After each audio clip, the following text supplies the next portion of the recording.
लड़ाकू विमान रफेल के सौदे पर सुप्रीम कोर्ट ने केंद्र से जानकारी मांगी है। सुप्रीम कोर्ट ने बिना नोटिस जारी किए केंद्र सरकार से रफेल की खरीद के फैसले की प्रक्रिया का ब्यौरा मांगा है।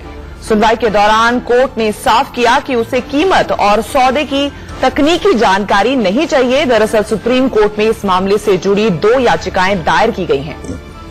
हालांकि केंद्र सरकार ने याचिका का विरोध करते हुए उसे खारिज करने की मांग की। केंद्र सरकार की तरफ से कहा गया कि राजनीतिक लाभ के लिए ये याचिका दायर की गई। अटॉर्नी जनरल ने इसे राष्ट्रीय सुरक्षा से जुड़ा मामला बताया है।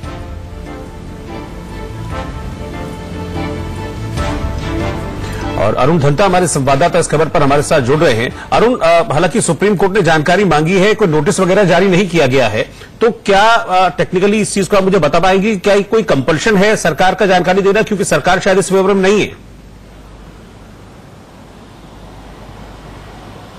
देखिए, कोर्ट ने बिल्कुल साफ कर दिया है कि 29 तारीख से पहले जो है वो सरकार को ये जवाब एक सील्ड लिफाफे में सुप्रीम कोर्ट में देना होगा। लेकिन जो बड़ी चीज इस फैसले में वो ये है कि उन्होंने ये साफ कर दिया कि उन्हें प्राइस को लेकर और जो सूटेबिलिटी को लेकर जो मेन कंटेंशन थी, अगर आप देखें जो अपोजिशन पार्टियां लगातार ये मुद्दा उठा रही थी, उसको छेड़ने से सुप्रीम कोर्ट ने बिल्कुल मना कर दिया। उन्होंने कहा कि सिर्फ सुप्रीम कोर्ट की सेटिस्फैक्शन के लिए जो है वो डिटेल इस प्रक्रिया की कि कैसे ये चीज उस तक पहुंची कि जब डील हो गई भारत और फ्रांस के बीच में, उसकी सिर्फ रिपोर्ट मांगी है। 29 तारीख को किस तरह का नोटिस जारी नहीं किया। और साफ तौर पे जो पिटीशंस थी उसके लिए भी सुप्रीम कोर्ट ने ये कहा है कि उसमें तथ्य नहीं थे और ये किसी तरह से कोई नोटिस नहीं है सेंट्रल गवर्नमेंट को, बस सिर्फ सुप्रीम कोर्ट की एक सेटिस्फैक्शन के लिए वो ये मांग रहे हैं। आपको याद होगा कि 3 पिटीशंस थी पहले सुप्रीम कोर्ट के सामने, जिसमें से एक तहसीन पूनावाला ने वापस ले ली थी। उसके बाद दोनों जो और पिटीशन थी उनके आर्गुमेंट सुनने के बाद उसके बाद जो तुषार मेहता थे जो सरकार को रिप्रेजेंट कर रहे थे, उन्होंने कहा कि ये